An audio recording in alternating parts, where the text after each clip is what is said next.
সুজুকির speedometer দেখে আবার আপনারা আশ্চর্য হয়ে যেন না। মূলত আমার বাইকটা হচ্ছে এই বাইকের রাইডারকে দিছি, কারণ সে এক্সচেঞ্জ করে FZX নিবে। তো আমি বলছি যে ঠিক আছে, FZX যেহেতু নেবেন তাহলে আগে থেকে চালায়া প্র্যাকটিস করেন। তো সেই জন্য সে আমারটা চালাচ্ছে। ওই যে আপনারা যদি লুকিং গ্লাসে খেয়াল করেন, সে আমার বাইক চালাচ্ছে আর আমি তারটা চালাইতেছি আর কি।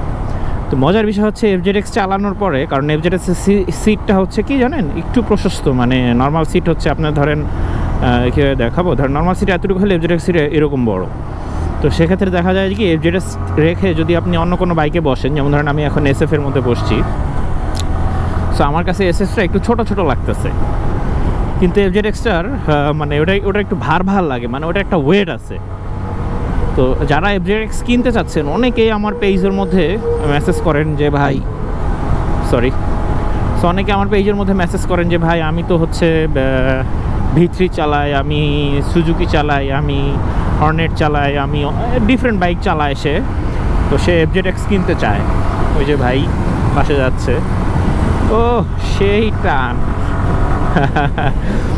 তো যাই হোক, মানে কিনতে চায়, তো কিনলে কেমন হবে আমার কাছে জানতে চায়। তো আমি প্রত্যেকটাই বলি যে এই মোটরসাইকেলটা না আপনি শোরুমে টেস্ট রাইড করার একটা সুযোগ পাবেন। বাংলাদেশের সবগুলো শোরুমেই এই ফ্যাসিলিটিসটা ইয়ামাহা দিতেছে। ইয়ামাহা সবগুলো শোরুমে আপনি এটা টেস্ট রাইড করতে পারবেন।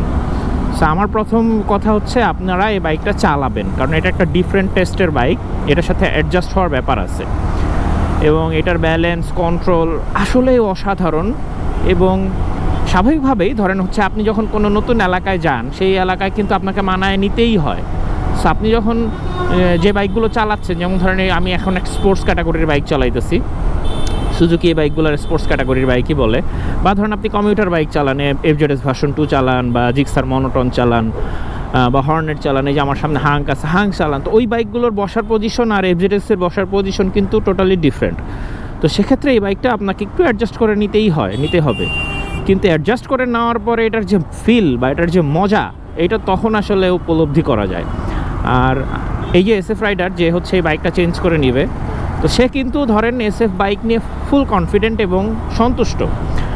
এরপরও কেন সে এটা এক্সচেঞ্জ করতেছে, মূলত FZX বাইকের ইউজারগুলাই এমন যারা সব ধরনের ব্র্যান্ডের বাইক টেস্ট করে ফেলছে, স্পোর্টস ক্যাটাগরির বলেন, সব ধরনের বাইক টেস্ট করে ফেলছে। এবার তার একটা বাইক দরকার যে বাইকটা সে একদম স্মুথলি চালাবে, খিচখায়া বসে থাকবে, কোনো প্যারা নাই, চিল মোডে চালাবে।